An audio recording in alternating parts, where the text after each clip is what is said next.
When danger closed in, she thought she was on her own. But the shadow she had glimpsed before was no ordinary man. His name carried fear and respect, and his silence was louder than any warning. Now, the fight begins, and every choice carries a price. Hello family. Welcome back. Before we begin, I need a little heartfelt favor. Please subscribe to the channel. Your support is what keeps these stories and the community alive. Every time you click that button, you are helping us share voices that would otherwise be forgotten and stories that deserve to be heard. And in the comments, tell us where you are watching from. Because together we are not just telling stories, we are keeping hope alive. The city smelled of wet asphalt and neon lights, the pulse of life mixing with the quiet hum of danger. Min-jun sat at his desk, the map of the district spread before him, each red and blue marker representing a thread of the game he controlled. Sung-ho stood beside him, eyes scanning the streets outside, alert to every movement. They won't stop, he said. Not after tonight. Min-jun didn't look up. His fingers traced a route through the markers, deliberate, precise. They underestimate patience, he said. They think aggression wins battles. But strategy wins wars. I watched from the doorway, Maya asleep in my arms, understanding for the first time the weight of what we were caught in. Min-jun wasn't just powerful, he was calculated, a mind that thought 5 steps ahead while everyone else acted on impulse. A soft knock came at the door. One of his lieutenants, a silent man named Jin-woo, entered with a tablet. Surveillance shows movement near the docks, Jin-woo said. 3 unknown operatives, lightly armed, but coordinated. They're probing defenses. Min-jun nodded once. Sung-ho, assemble the others. We haven't struck yet. We observe, we predict, and we control the outcome. Every move must be theirs, not ours. I felt a chill. Control was a strange word for someone in our situation, until I realized he wasn't just protecting us, he was orchestrating the entire battlefield around us. Hours passed. Rain turned into a drizzle, the city's pulse slowing, but Min-jun's focus never wavered. He studied patterns, predicted routes, and traced connections between the operatives and the bosses they served. Finally, he stood, moving with a quiet authority that demanded attention. Tonight, they will make a mistake. We will be ready. And when that happens, they will understand that power without wisdom is nothing. Sung-ho and Jin-woo nodded, understanding the unspoken command. They didn't need orders beyond this, they trusted the precision of Min-jun's mind. I held Maya tighter, realizing that we were living inside a war we couldn't see fully, yet were completely dependent on the man who navigated it like a master chess player. When the phone rang, Min-jun picked it up, listening silently. Minutes later, he replaced it with a calm, measured click. They've made their move, he said. The game begins. Outside, the streets were quiet, deceptive in their calm. Inside, the tension coiled, ready to strike. And for the first time, I understood, in Min-jun's world, survival wasn't about running, it was about anticipating, controlling, and knowing exactly when to act. Tonight, our enemies would learn that lesson the hard way. The docks were shrouded in mist, the water reflecting fractured lights from the city like shattered glass. Min-jun moved silently with Sung-ho and a small team of loyal lieutenants, each step deliberate, each shadow accounted for. I stayed back in the van, Maya on my lap, watching through binoculars as Min-jun orchestrated the scene like a conductor of a symphony. Every movement was precise, yet nothing felt theatrical, it was all efficiency, silent intimidation. 3 operatives appeared, emerging from the fog, scanning the docks. They were armed but hesitant, clearly expecting resistance but underestimating the presence they couldn't see. Min-jun's hand lifted slightly, a subtle signal only his team noticed. Within moments, Jin-woo and the others flanked the intruders, cutting off escape routes without a sound. The leader of the trio, a tall man with a scar across his cheek, drew his weapon. Min-jun didn't flinch. He stepped forward calmly, voice low and controlled. "You're far from home," he said. "And yet, here you are, risking everything for nothing." The scarred man sneered. you think you can intimidate us? We know who you are, Minjun Park. Everyone does. Minjun's gaze didn't waver. Do you? He asked. Or do you only know the stories others tell? You're here because someone told you there would be no consequence. That was their mistake. Without warning, the leader lunged. Sung-ho intercepted him with a fluid motion, disarming him in seconds. The other two hesitated, realizing too late that every escape route had been cut off. I gasped. It was like watching a storm materialize, violent yet controlled, every strike calculated. None of it was chaotic. The intruders were subdued, bound, and on the ground within minutes. Minjun crouched in front of the leader, eyes locked. Tell me, he said softly. Who sent you? Every detail matters. The man hesitated, sweating. I can't. Minjun's hand rested lightly on his shoulder, a weight that was more threatening than touch. You can, he said. Because if you don't, your friends won't survive the night. Fear broke through arrogance, and the man confessed, revealing connections that traced back to rival gangs plotting to challenge Minjun's influence. By the time we left the docks, the operatives had been delivered safely, intact but humiliated. No one was harmed beyond what was necessary, and yet the message was clear: Minjun Park controlled the territory, and anyone who dared challenge him would pay. Back in the van, I exhaled, holding Maya close. He's different, I whispered. Not like the others. Sung-ho glanced at me, a rare smile flickering. He's not just a boss, he said. He's a shield. And if you want to survive, you follow him. Without question. Minjun watched the city from the high rise, rain beginning to patter against the windows.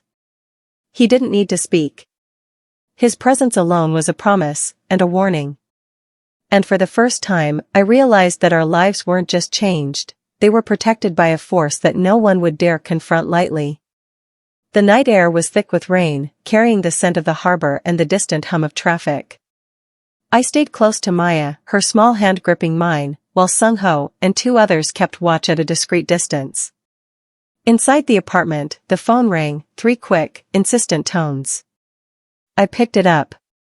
A voice, sharp and unfamiliar, cut through the tension. You think you're safe because of him? My heart stopped. The voice belonged to one of the rival factions Minjun had warned against, the same network that had sent operatives to the docks. Fear prickled at the back of my neck. Who is this? I asked, keeping my voice steady. You'll find out soon enough, the caller sneered before hanging up. I froze. Maya sensed the change in my mood, her tiny body tensing against me. I whispered a promise to her, you're safe. I won't let anything happen. But even as I spoke, doubt gnawed at me. Sung-ho arrived minutes later, soaked but calm. They know where you are, he said quietly. They're testing boundaries. Minjun will handle it, but you need to be careful until he moves first. Hours passed in tense waiting. Every shadow outside the window, every car passing the building felt like a threat. Maya clutched her favorite stuffed rabbit, eyes wide as I tried to maintain normalcy. Then Minjun arrived, slipping into the room without announcement. His presence was magnetic, almost unnerving. Maya hid behind me, peeking out cautiously. Minjun crouched to her level, his voice low but gentle. You're safe, he said. I won't let anyone harm you. Even as he said it, I noticed the subtle signs, the way his eyes scanned the street, the faint tapping on his phone to coordinate unseen allies. He was already several moves ahead. The next day, we learned the depth of the threat. Documents, photos, and communications revealed a planned assault not just on me but anyone linked to me, friends, colleagues, even neighbors. It was a wide net, and it was closing fast. Minjun convened a private meeting in his office. The room was dark, lit only by the city lights streaming through the windows. Maps, security feeds, and detailed profiles were spread across the table. Every angle must be accounted for, he said, voice steady, commanding. No one touches her. No mistakes. They won't know what hit them. Sung-ho and I watched as he outlined the plan. Each move was deliberate: decoys, surveillance, controlled leaks of misinformation, and a rapid response team ready to intercept threats before they even materialized. "What about me?" I asked. "I'm not used to any of this." He turned to me, expression unreadable but eyes sharp. "You stay alive. You follow instructions. That's enough. Everything else is my responsibility." That night, as rain poured outside and city lights reflected off wet streets, I realized that survival wasn't just about running or hiding, it was about trust, the kind you place in someone whose power and precision are unmatched. Min-jun had become more than a protector. He was the invisible hand steering fate, and we were under it, whether we liked it or not. And as I watched him disappear into the night, coordinating silent operations across the city, I understood. In this world, mercy and threat were inseparable, and the line between life and death was dictated by someone like Min-jun Park. The city seemed quieter than usual, though that was an illusion. Every shadow held a potential danger, every car a possible tale. Min-jun had orchestrated our movements with surgical precision, but even with his control, tension hung heavy in the air. Sung-ho drove slowly, the rain streaking the windshield, his jaw tight. Maya sat in the back, silent, fingers intertwined nervously. I could feel her heartbeat in rhythm with the car. "They'll strike tonight," Sung-ho said, voice low, almost a whisper. "The message must be clear: you are untouchable, but anyone who challenges him, they won't survive." I nodded, gripping the seat. The magnitude of Min-jun's power was no longer abstract, it was real, palpable, and dangerous.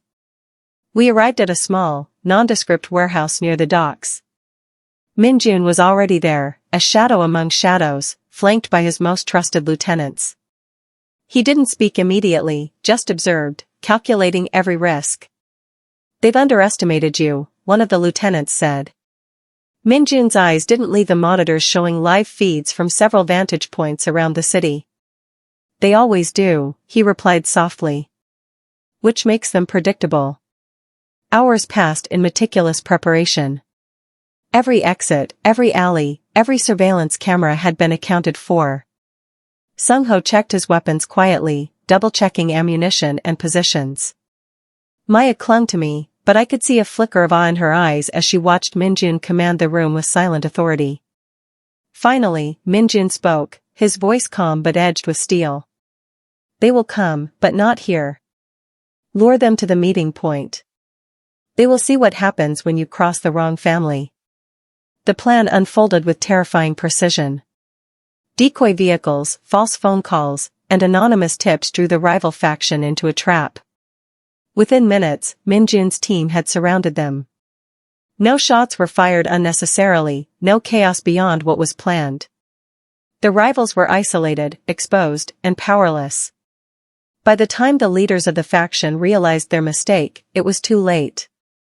Min-jun approached, silent, deadly, his presence alone demanding submission. "You threatened the innocent," he said quietly, almost softly. "You forget the rules of honor."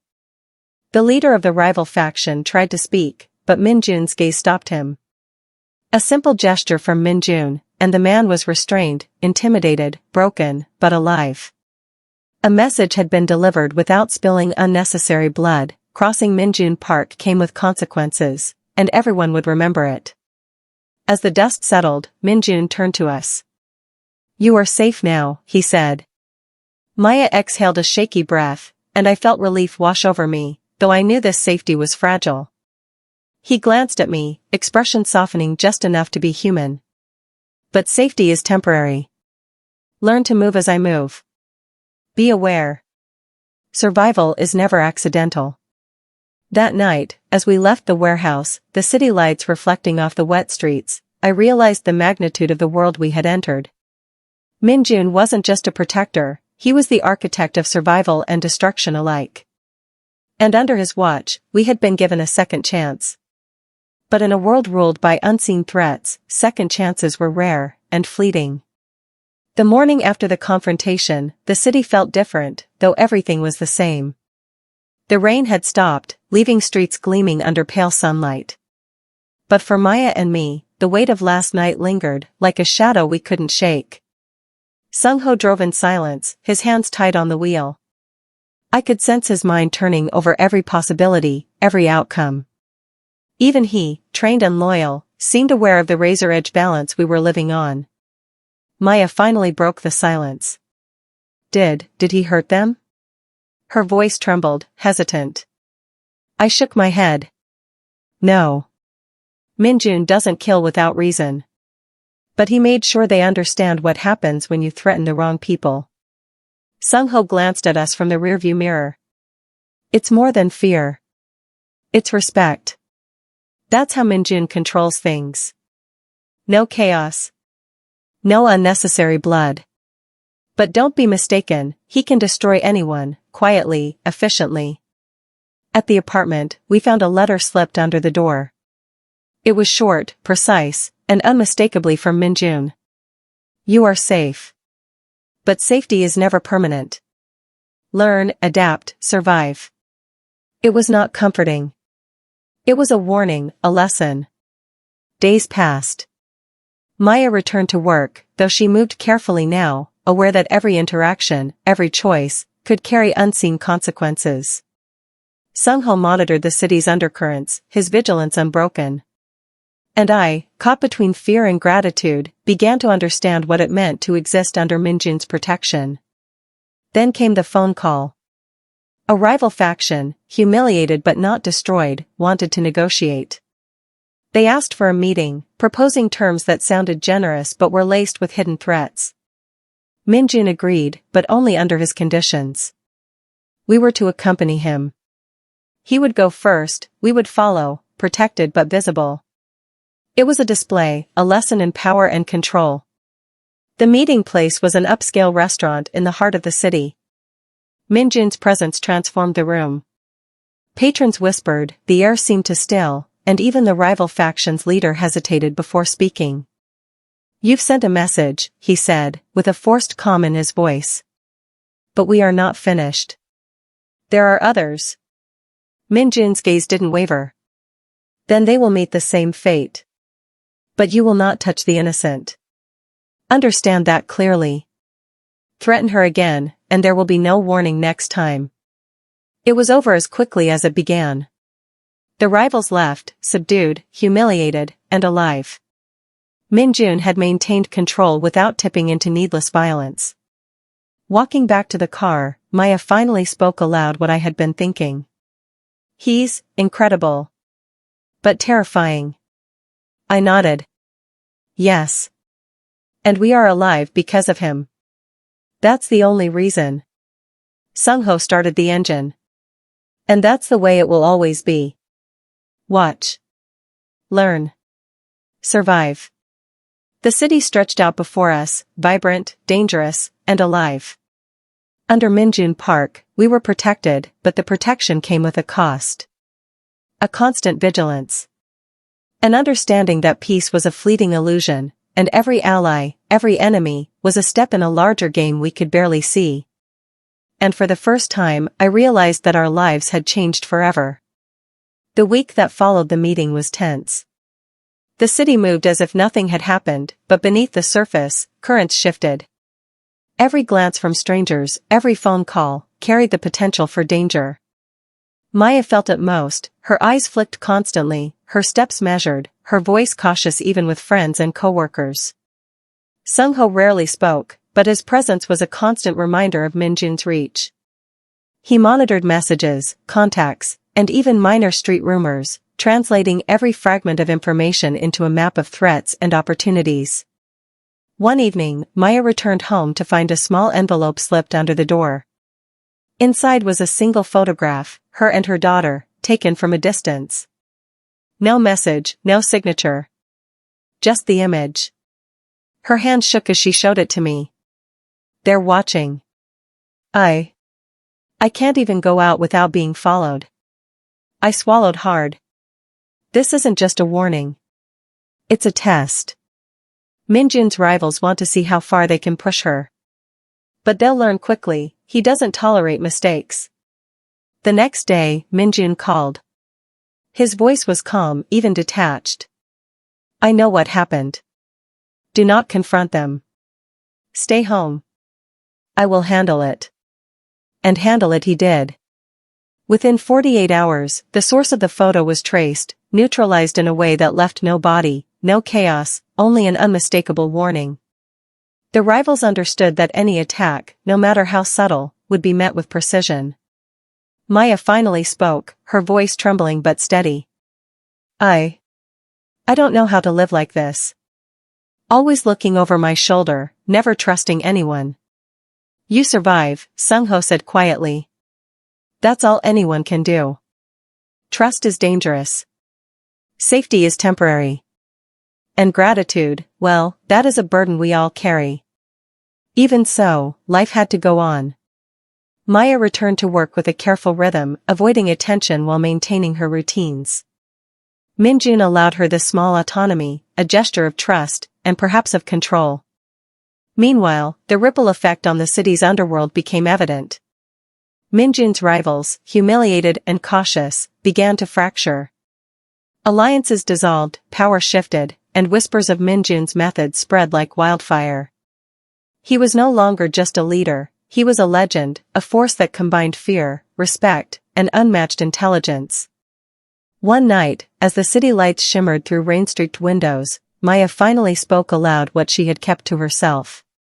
Do you think he'll ever let me live normally? I shook my head. Normal isn't possible for us now. But safe, under him, that's as close as it gets. And with that, the delicate balance continued, precarious, tense, but alive. We had survived another week. Another test. Another reminder that in Minjun Park's world, power was absolute, protection came with strings, and every action had consequences far beyond what we could imagine. The morning air carried an uneasy quiet, as if the city itself were holding its breath. Maya sat at her small kitchen table, her daughter playing quietly nearby, unaware of the undercurrent of danger threading through their lives. Sung-ho appeared at the doorway, silent as always. Minjun wants you to stay alert, he said, his voice low. Something is moving in the shadows. A new player. Maya's stomach tightened. Another one? I thought the last incident was over. Over? Sung-ho's eyes narrowed. Nothing ever ends in this world. You survive one strike, another waits. Minjun already knows who it is, but he wants us to understand their methods first. By noon, the first signs appeared. A black sedan lingered too long near the apartment entrance. Someone had been observing the comings and goings, making notes, measuring reactions. It was subtle but deliberate. Minjun himself arrived that evening, his presence filling the room without a word. His eyes swept over the apartment, noting every detail, every potential vulnerability. He said nothing about the car outside, only instructing Sung-ho to ensure that Maya and her daughter were never alone again in public spaces. The next day, Maya received a cryptic text, "You're close. Too close. Let go before it's too late." It was unsigned, but the style was unmistakable, someone trying to provoke fear, to test limits. I can't keep doing this, Maya confessed later that night, exhaustion etched into her features. Living like prey, constantly scared. I just want a normal life for her. For me. Minjun's gaze softened slightly, almost imperceptibly. Normal is a choice, he said. You can't have it here. But safety, dignity, those I can offer. That is worth more than normal. In the coming days, Minjun orchestrated a series of maneuvers that were invisible to the city's eyes but devastating in effect. Rivals were misled, alliances collapsed, and the new player's every move was countered before it could gain momentum. By the end of the week, the threat had dissipated, though Maya knew better than to believe it was gone for good. As the rain fell softly outside, Maya watched her daughter sleep, a fragile moment of peace amidst the chaos. She whispered quietly, more to herself than anyone else, maybe we can survive this. With him. And for the first time in weeks, she felt a flicker of hope, a small, dangerous, but undeniable hope. The city never truly slept, but tonight it seemed darker than usual, shrouded in fog and whispered threats. Maya moved cautiously through the streets, her daughter's hand clutched tightly in hers. Every shadow seemed alive, every footstep behind them a potential threat. Sung-ho trailed discreetly, his presence a silent reassurance. "Keep walking, don't look back," he murmured. "Min-jun has eyes everywhere. You'll be safe if you follow the plan." Maya's nerves were taut. "How can we ever be truly safe?" she asked, her voice barely audible. Sung-ho hesitated. "Safe isn't a word we use lightly here. Only cautious, alert, alive." At an unmarked warehouse near the river, Min-jun waited, surrounded by his most trusted lieutenants. The walls were lined with maps, photographs, and encrypted messages, evidence of his meticulous planning. He looked up as Maya and Sung-ho entered, his expression unreadable. "There's a new threat," Min-jun said, speaking directly to Maya now. "Someone wants more than fear. They want control, and they'll stop at nothing. But they've underestimated one thing." Maya's heart raced. "What's that?" Min-jun's eyes locked on hers. "The price of underestimating me." Hours later, the first confrontation occurred. Maya watched from a distance as Min-jun's network moved with precision, intercepting the enemy's communications, cutting off resources, and turning allies against one another. No gunshots, no explosions, yet the message was clear: the city's underworld had been reminded who commanded it. Back at her apartment, Maya finally allowed herself a moment of reflection. The fear had not vanished, but it had shifted, it was no longer paralyzing. With Min-jun's protection, she had space to think, to plan, to survive. Sung-ho entered quietly. "He's already neutralized the immediate threat. But there will always be another. That's the world we're in." Maya nodded, her resolve hardening. "Then I'll learn to live in it. And I'll make sure my daughter does, too. No more running, no more hiding." Min-jun appeared at the doorway, as silent and commanding as ever. He offered no words, only a nod that conveyed both reassurance and warning. Maya understood perfectly, their lives had changed forever, entwined with the shadows of power, and there was no turning back. Outside, the city continued its restless hum, oblivious to the quiet war waged in its midst. But for Maya, each day became a lesson in survival, courage, and the subtle influence of a man who could alter the course of lives without uttering a single word. The following morning, sunlight struggled through the heavy curtains of Maya's apartment. The city's relentless energy seeped in, a reminder that the calm was always temporary. She sipped her coffee slowly, trying to anchor herself, while her daughter played quietly nearby. A sudden knock at the door made her flinch. Sung-ho stepped in, expression serious. "Min-jun wants you at the office. There's a situation, someone from his past has resurfaced." Maya's stomach tightened. "A threat? Or something else?" Sung-ho hesitated. "Both, maybe. But he trusts you to see it clearly. He's testing how far you're willing to step into his world." The office was a sleek, minimalist space, far removed from the street's chaos. Min-jun stood by the large window, arms crossed, looking out over the city. When he turned, his gaze was intense, unreadable. "You've seen the calm," he began, "now you'll see the storm." On the table lay files and photographs. Faces of powerful businessmen, corrupt officials, and former rivals, some dead, some very much alive, were spread before her. One image froze her blood, a familiar face, a figure from her past who had betrayed her trust and left her vulnerable years ago. "This is Junho Park," Min-jun explained. "He's resurfaced after years in hiding. He's dangerous and ambitious. If he aligns with our enemies, it could cost lives, yours included." Maya swallowed hard. "Why show me this? Why involve me?" Min-jun's voice was calm, almost gentle. "Because I need to know if you can act. In my world, hesitation is death. You've survived, but survival isn't enough anymore." A heavy silence settled. Maya's mind raced. She realized that stepping further into Min-jun's world meant confronting more than physical threats. it meant facing her own fears, grudges, and the temptation of revenge. Sung-ho's presence was a steady reminder of support, yet the decision rested entirely on her. She reached out, flipping through the files. Each name, each image, was a test.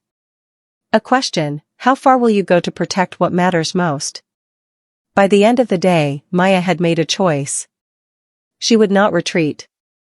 She would not let fear dictate her actions. With Minjun's guidance, she would navigate this world, not as a victim, but as a player, strategic, cautious, and relentless. As she left the office, Minjun's words echoed, "Power is silent. Influence is subtle. And in this city, those who underestimate both are already lost." The city thrummed with life outside, oblivious to the quiet determination that now pulsed within Maya. The storm had come, and she was ready to face it. Night had fallen over the city, painting the streets in golden shadow. Maya stood on the balcony of her apartment, the wind tugging at her hair. The files from Minjun's office lay spread out before her, and one name burned in her mind: Junho Park. Sung-ho arrived silently, carrying a small case. "Minjun wanted you prepared," he said. Inside were discrete weapons, communication devices, and encrypted data drives, tools of a world Maya had never imagined navigating. She felt the weight of it all, the danger, the responsibility, the unspoken trust Minjun had placed in her. But fear no longer held her. She had learned that courage was not the absence of fear, it was action in spite of it. The first step was intelligence. Maya and Sung-ho traced Junho's recent movements through city networks, security cameras, and contacts Minjun had left behind. Each discovery revealed a web of deceit and ambition. Junho had aligned himself with powerful figures, some of whom had personal vendettas against Minjun. Maya's heart raced as they uncovered his next move. Junho planned to disrupt one of Minjun's key operations, a shipment that could destabilize the delicate balance of influence in the city. If it succeeded, innocent lives would be at risk, and Minjun's power could be undermined. "We need to intercept him," Maya said, her voice steady despite the adrenaline pumping through her veins. Sung-ho nodded. "We do. But it's dangerous. He's cunning, and he's been planning this for months." Maya checked the clock.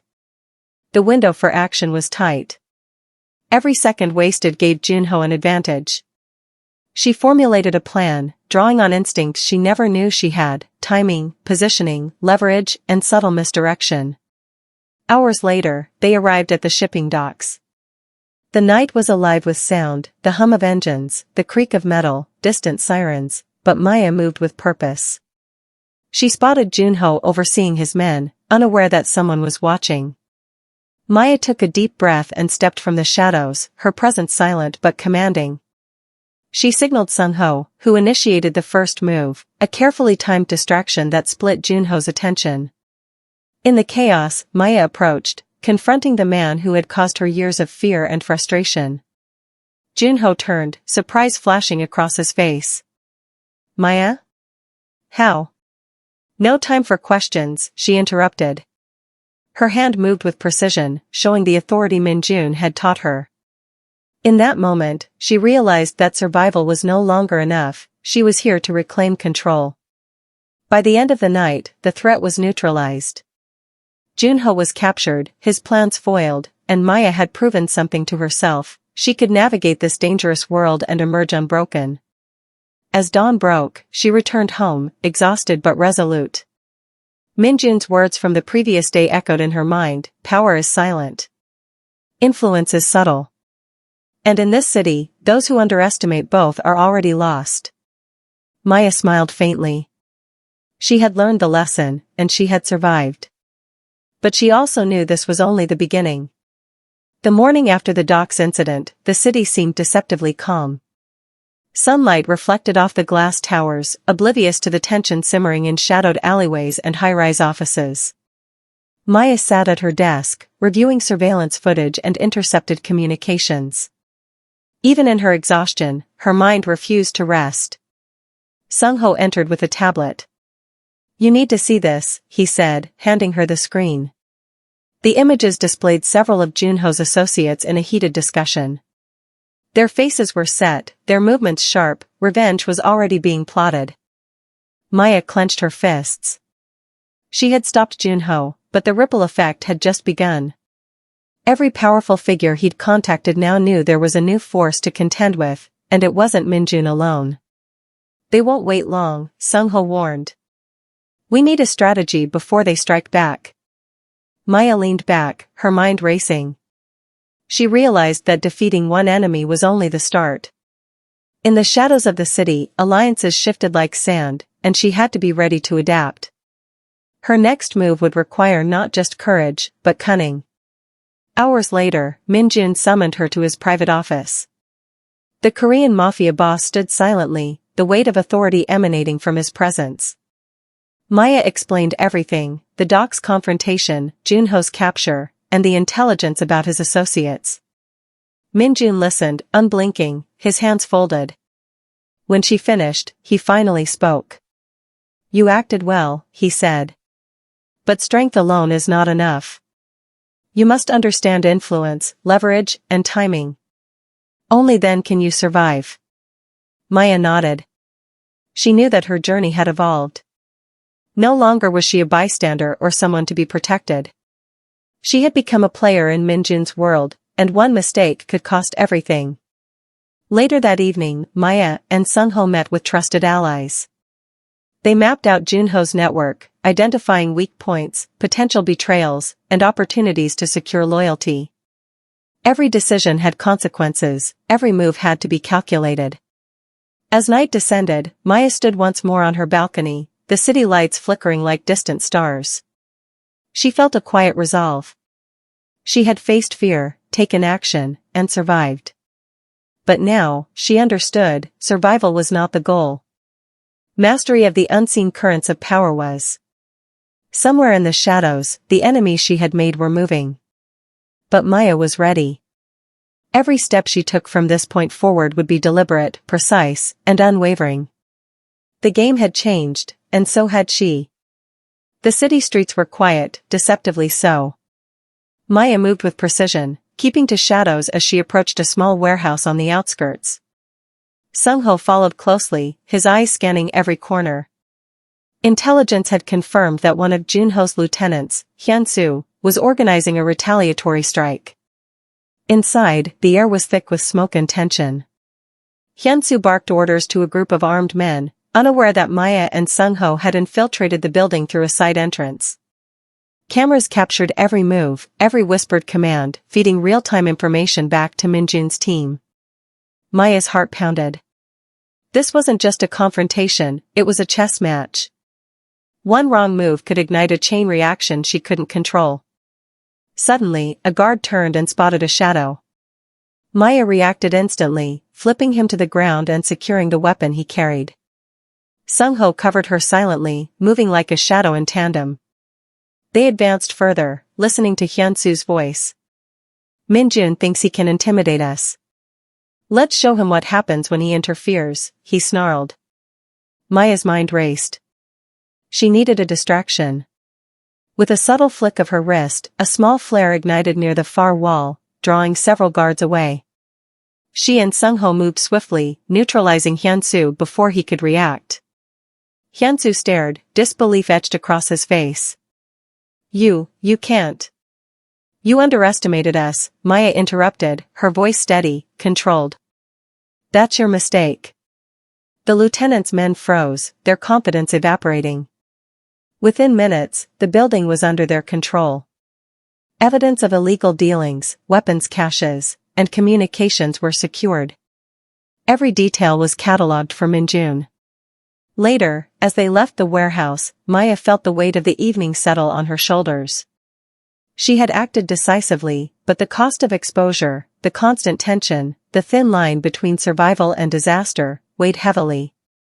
Sungho looked at her. This won't be the last, he warned. Every action has a reaction. Hyunsu was just the first wave. Maya nodded. Then we prepare. And we adapt. Every move from now on will be ours to control. By the time they returned to Minjun's office, the city had fallen silent under the night sky. But Maya knew better, danger never slept, and neither could she. The battle lines were no longer just drawn, they were alive, shifting, and she was in the center of them. The next morning, the calm of Minjun's office felt fragile, almost surreal. Sunlight cut across the polished floors, but the warmth was deceptive. Maya sat across from Minjun, her hands folded, trying to anticipate the next move. Sung-ho entered with a tablet in hand. "Maya, you need to see this," he said, urgency underlined in his tone. On the screen were surveillance photos of a man trailing her last night, someone from Junho's inner circle. Maya's stomach tightened. It wasn't just a warning, it was a message. Junho's retaliation wasn't just coming, it was here. Minjun leaned forward, steepling his fingers. His calm was absolute, but his eyes were sharp, calculating. "They're desperate," he said. "And desperation is dangerous. But it also makes them predictable." Maya nodded, though a cold weight settled in her chest. She had survived ambushes, manipulated networks, and outsmarted Hyunsu, but this felt different. This wasn't just strategy, it was personal. By mid-afternoon, they had mapped the patterns of Junho's operatives. Maya volunteered to take the lead on a counter-operation, arguing she was the most exposed and therefore the most familiar with the threats. Night fell again. The city lights flickered like distant stars over the river. Maya moved silently along the rooftops, her mind focused on the target, a warehouse rumored to be a hub for Junho's next move. As she approached, shadows shifted. A figure stepped out from the darkness, Jae-min, one of Junho's most ruthless enforcers. His reputation preceded him, Maya knew a single misstep could cost her everything. "You shouldn't have come alone," Jae-min said, voice low, lethal. Maya didn't respond immediately. Instead, she circled, analyzing his stance, the position of his weapon, the rhythm of his breathing. Seconds stretched into an eternity. Then, with a sudden burst of movement, she struck, not with brute force, but precision. Jaemin barely had time to react before he was disarmed and subdued. As she restrained him, Maya realized the truth, every confrontation, every calculated risk, had led her here. She wasn't just surviving, she was taking control. By the time Minjun arrived with Sung-ho, the enforcer was secured, and vital intelligence had been extracted. The city outside remained unaware of the battle waged within its shadows, but Maya felt the tremor of victory ripple through her. Minjun placed a hand lightly on her shoulder. "You're not just a survivor, Maya. You're a strategist. And that makes you dangerous, to them, and invaluable to us." Maya allowed herself a brief nod, but the weight of reality pressed in. Junho's network wasn't finished. The war had only just escalated. And somewhere in the darkness, Junho was already planning his next move. The dawn was pale over Seoul, but the city already hummed with the rhythm of 1,000 lives. Maya sat by the window of Minjun's office, the skyline reflecting her unease. Even after last night's success, the threat wasn't gone, it had only evolved. Sung-ho entered quietly, carrying a dossier thick with intelligence. "We traced Junho's latest movements," he said, laying the papers across the table. "He's consolidating allies in the northern districts. If he succeeds, we'll be facing a network twice as large as before." Minjun studied the documents, his face unreadable. "Then we act before he can," he said simply. His tone brooked no argument. Maya felt a surge of determination. This wasn't just about survival anymore, it was about dismantling the system that had hunted her.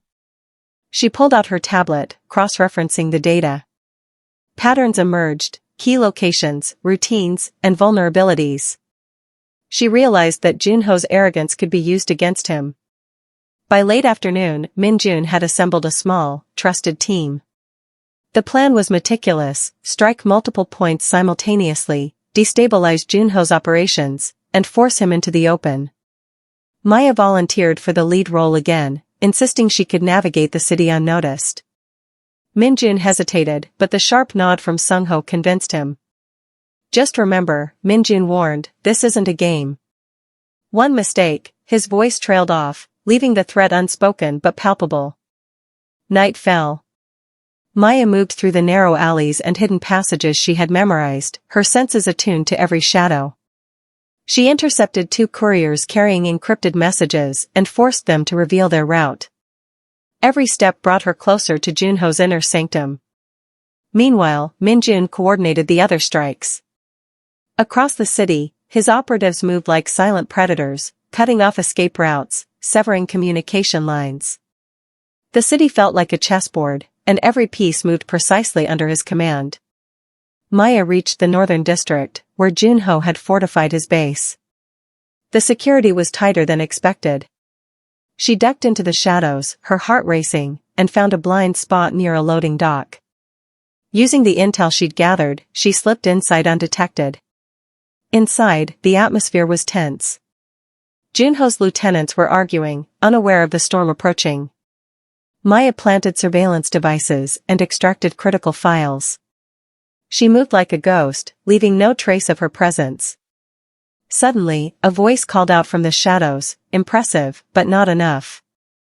Junho emerged, flanked by his elite guards. Maya's pulse quickened, but she didn't falter. He smiled coldly. You think you can dismantle me? You're only playing in my world. Maya's eyes met his, steady and unflinching. Your world is over, Junho, she said. The first blows of the confrontation were not physical, they were psychological. Maya disrupted his communications, forced his lieutenants to question his decisions, and manipulated the environment to her advantage. By the time Minjun's team stormed in, Junho was isolated, cornered, and finally vulnerable. The capture was swift. Junho realized too late that his arrogance had been his undoing. Maya and Minjun stood together, surveying the aftermath.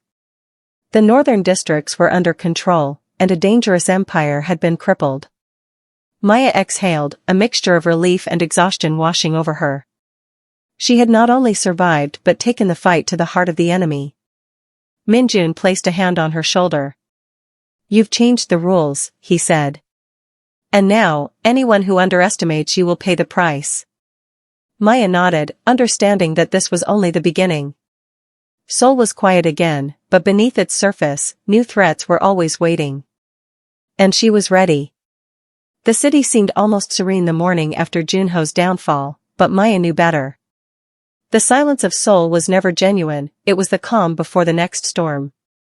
At Minjun's private residence, the team gathered for a briefing. Sungho laid out new intelligence. With Junho gone, several smaller gangs are positioning themselves to fill the void, he explained. If we don't act quickly, the power vacuum could destabilize the entire network. Maya studied the map projected on the table. Red markers indicated hostile factions, blue markers were territories loyal to Minjun. Her finger traced the boundaries. We need to negotiate some alliances, but we also need to make a statement, she said.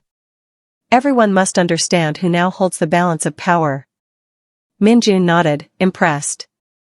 You've learned fast. But be cautious, alliances in our world are fragile. One wrong move, and trust evaporates. That evening, Maya met with Han Seo-jin, the leader of a rival faction that had remained neutral during Junho's reign. They chose a quiet rooftop cafe, the city lights sparkling below. Seo-jin's gaze was sharp, evaluating every gesture. You've taken down Junho, Seo-jin said without preamble. Why should we trust you? Maya smiled faintly. Because I know what it means to survive, and I know what it means to strike when the time is right.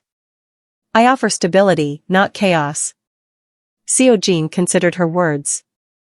After a tense silence, he extended his hand. Then we will stand with you, for now. But betrayal has a cost. Maya's handshake was firm. I don't intend to test it. Back at Minjun's office, Sungho updated him on the alliance. Seo-jin agreed to cooperate. Other factions are watching closely, they'll decide soon whether to challenge us or align themselves. Minjun leaned back, contemplative. This is a turning point. We've weakened our enemies, strengthened our position, but we must remain vigilant. Power invites envy, and envy invites danger. Maya felt the weight of his words. The city had changed, but the fight was far from over. Every faction, every street, every whispered conversation carried the potential for conflict. And as the Korean Mafia tightened its grip, Maya realized that her role had evolved. She was no longer just a survivor or an observer, she was a strategist, a force to be reckoned with. The following days were a whirlwind of negotiations, strategic meetings, and carefully orchestrated displays of strength. Maya worked tirelessly, moving between districts, consolidating power, and ensuring the loyalty of both old allies and new partners. One night, as she walked along the Han River, the neon lights reflecting in the water, she allowed herself a brief moment of reflection. She had come a long way, from a woman fighting for survival to someone shaping the future of an empire. Yet, even in this fleeting calm, she knew that the real challenge had only just begun. From the shadows, Minjun watched her silently, recognizing her growth. "You've become indispensable," he murmured. "But the city never sleeps, and neither can we."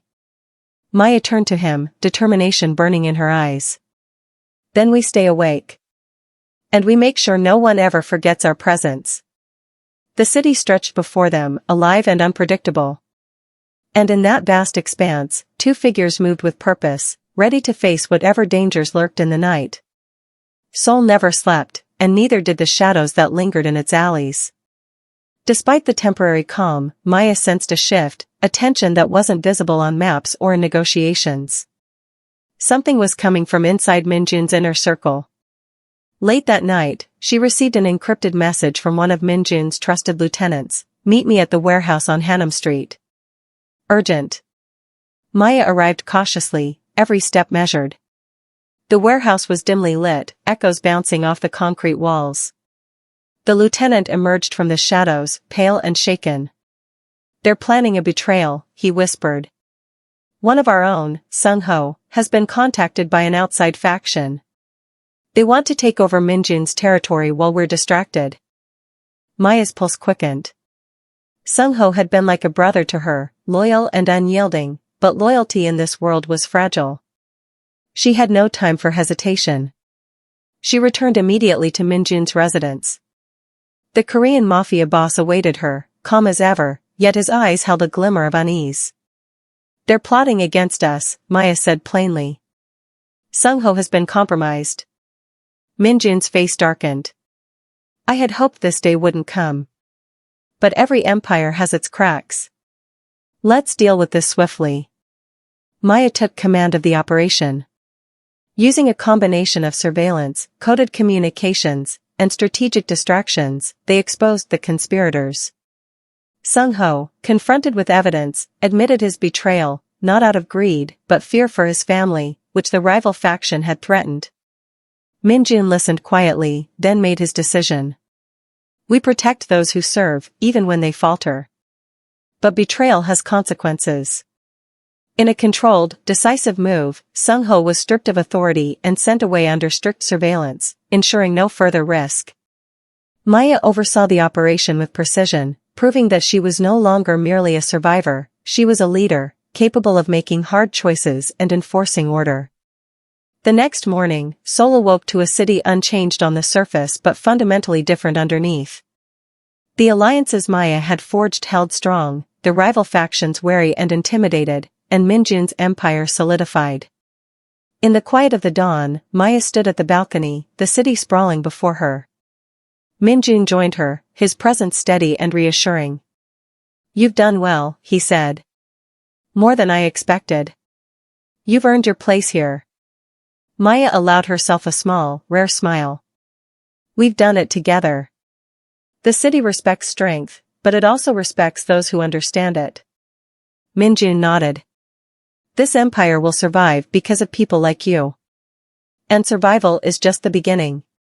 Maya looked out over Seoul, the neon lights fading in the rising sun.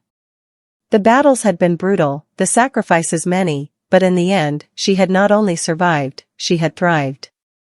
She had carved her place in a world of power, danger, and loyalty, and nothing would ever take that from her. For the first time in years, she felt a sense of control, a quiet dominance over the chaos that surrounded her. And in the shadows of the city, the legend of Maya, the strategist who stood beside the Korean Mafia boss, began to take root. The city was theirs, for now, and she was ready for whatever came next.